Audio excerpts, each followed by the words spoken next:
चलिए types of diffusion.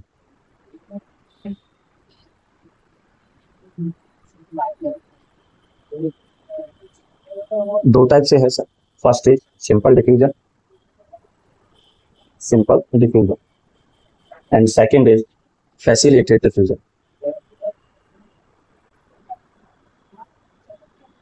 Facilitated diffusion. पहले simple diffusion को हम समझते हैं। What is the means of simple diffusion?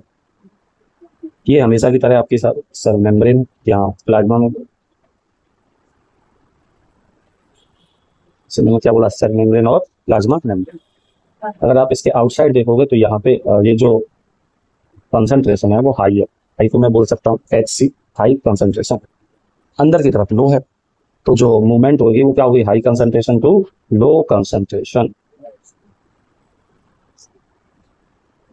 और ये high concentration to low concentration जो है, यही हमारा क्या है साहब, सिंपल डिफ्यूजन। कोई दिक्कत? और फैसिलिटेटेड डिफ्यूजन की अगर मैं बात करूं तो इसके अंदर क्या हो जाएगा, लो टू हाई? नहीं, बिल्कुल भी। देखिए साहब, यहाँ हमें बस प्रोटीन यूज करने हैं, चैनल प्रोटीन्स। ये हमारी सेल मेम्ब्रेन हो गई या प्लाज्मा मेम्ब्रेन।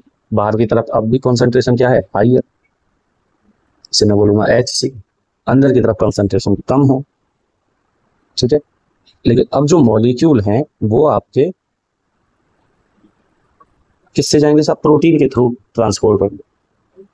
किसके थ्रू ट्रांसफर होंगे, प्रोटीन के थ्रू।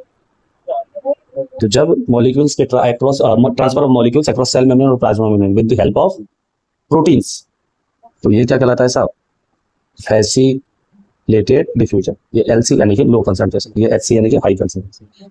तो यहाँ पे हमने किसकी हेल्प ली है, हेल्प ऑफ प्रोटीन्स। इसके अंदर कैरियर प्रोटीन और कौन है, चैनल प्रोटीन। ठीक है साहब, आगे चलते हैं। और आप जानते हैं अब यहाँ से 3 टाइप के सॉल्यूशन आते हैं, जिन्हें हम बोलते हैं हाइपोटोनिक, आइसोटोनिक। ठीक है, उन्हीं के बारे में बात करें।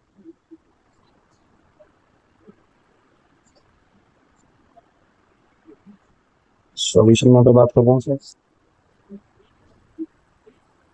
अगर सेल को कौन से सॉल्यूशन में रखा जाए और क्या होगा वो वाली कंडीशन। ठीक है, पहला hypertonic, second is isotonic, and third is hypotonic.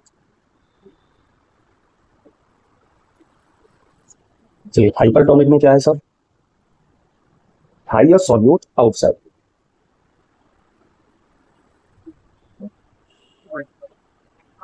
Outside क्या है सर, हायर सॉल्यूट।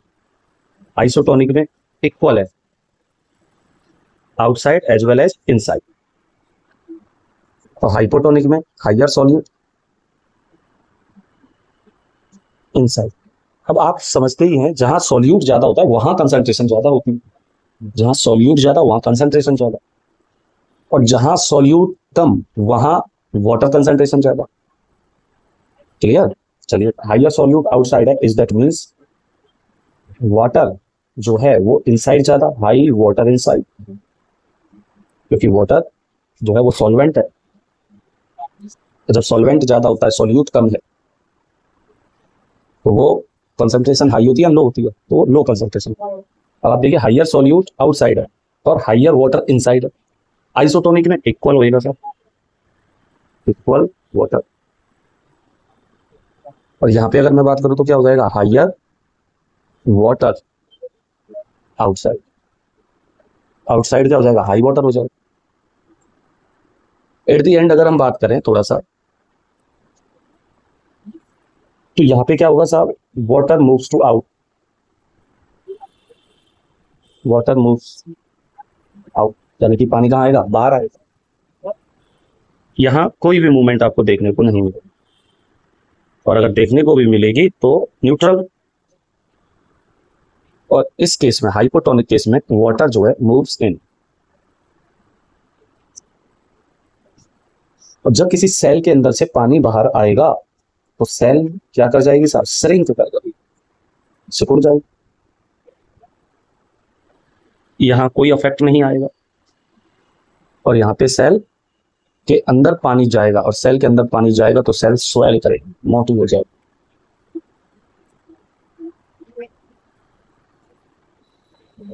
क्लियर जी? देखिए कैसे, ये एक सेल,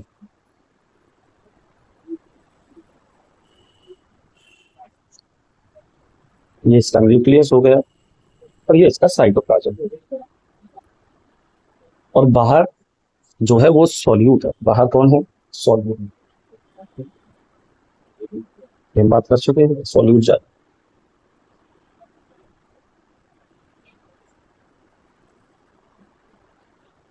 इसको हमने क्या बोला? सॉल्यूट।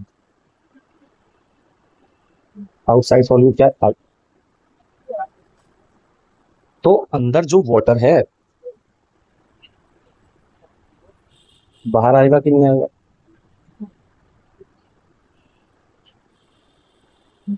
अंदर से क्यों बाहर आएगा? क्योंकि अंदर वाटर ज्यादा है, सॉल्यूट कम है। ये कंडीशन हम बात कर चुके हैं। देखिए सर, अगर मैं अंदर की बात करूं तो वहां पे वाटर क्या है? ज्यादा, सॉल्यूट क्या है? कम, सॉल्यूट बाहर आ जाएगा। और आप देखेंगे बाद में ये स्ट्रक्चर या ये चीजें, ये जो सेल की स्ट्रक्चर ये चेंज हो गई, और ये सेल जो पहले इतनी बड़ी थी अभी वो श्रिंक हो गई, इतनी सी हो जाएगी। क्यों? क्योंकि इसके अंदर से पानी निकल जाए। और इसी प्रोसीजर को हम एक्जो ऑस्मोसिस भी बोल सकते हैं। Clear ji? आई होप आपके समझ में आ गया होगा। ये क्या हो गया? श्रिंक हो गया। आइसोटोनिक की बात करते हैं, तो ये देखिए ये सेल है साहब, ये इसका न्यूक्लियस, और ये इसके अंदर मटेरियल। आउटसाइड जो है वो सॉल्यूट है, एज वेल एज इनसाइड भी क्या है? सॉल्यूट है। इसमें क्या बोला है साहब? सॉल्यूट। और अंदर भी कौन है? सॉल्यूट। और ये दोनों क्या है? इक्वल। तो कोई भी मूवमेंट होगी क्या? नहीं होगी। और अगर फिर भी मूवमेंट होगी तो जितना वाटर बाहर आ रहा होगा उतना ही वाटर अंदर जा रहा होगा। तो अगर आप बाद में भी बात करेंगे आफ्टर, तो ये सेल वैसी ही रहने वाली है जैसी पहले थी।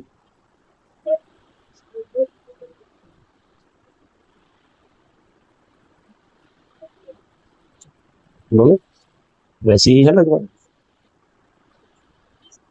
तो ये क्या हो गया? No change. बिल्कुल नो चेंज। तीसरे केस की बात करते हैं। तीसरे केस हाइपोटोनिक का, ये एक सेल, ये इसका न्यूक्लियस, ये इसका मेटल।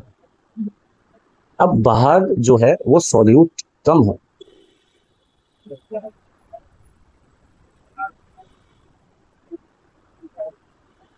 तो आउटसाइड जो सॉल्यूट है वो क्या है? कम है। लेकिन इनसाइड जो सॉल्यूट है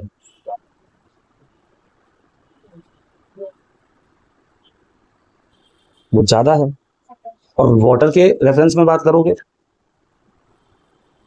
तो आप क्या करोगे कि अंदर वाटर कम है और बाहर वाटर ज्यादा है, तो अब यहाँ पे वाटर जो है अंदर की तरफ जाए, इनसाइड। अब हम सर वाटर को रिप्रेजेंट नहीं कर रहे, जितना भी व्हाइट पोर्शन है ये वाटर मान लिया। और जब वाटर अंदर जाएगा आप बाद में इसकी स्ट्रक्चर देखोगे तो ये कैसी हो जाएगी सर? स्वेल करेगी कि नहीं करेगी? ये देखिए बड़ी होगी,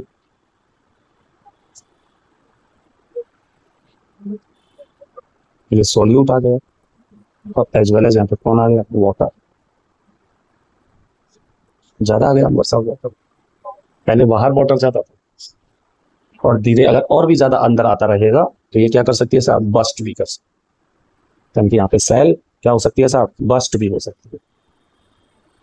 आई होप आपके समझ में आ गया होगा तीनों टाइप का movement, hypertonic, isotonic, sorry movement में तीनों टाइप का solution, hypertonic, isotonic and hypotonic.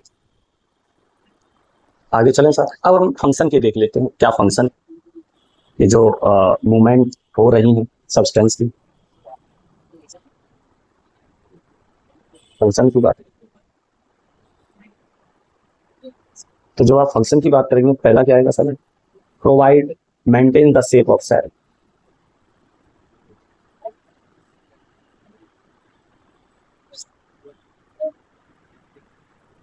Maintains the shape of cell, कोशिका की शेप को क्या करता है सर, मेंटेन करता है, as well as mechanical support है, क्या है, मैकेनिकल सपोर्ट।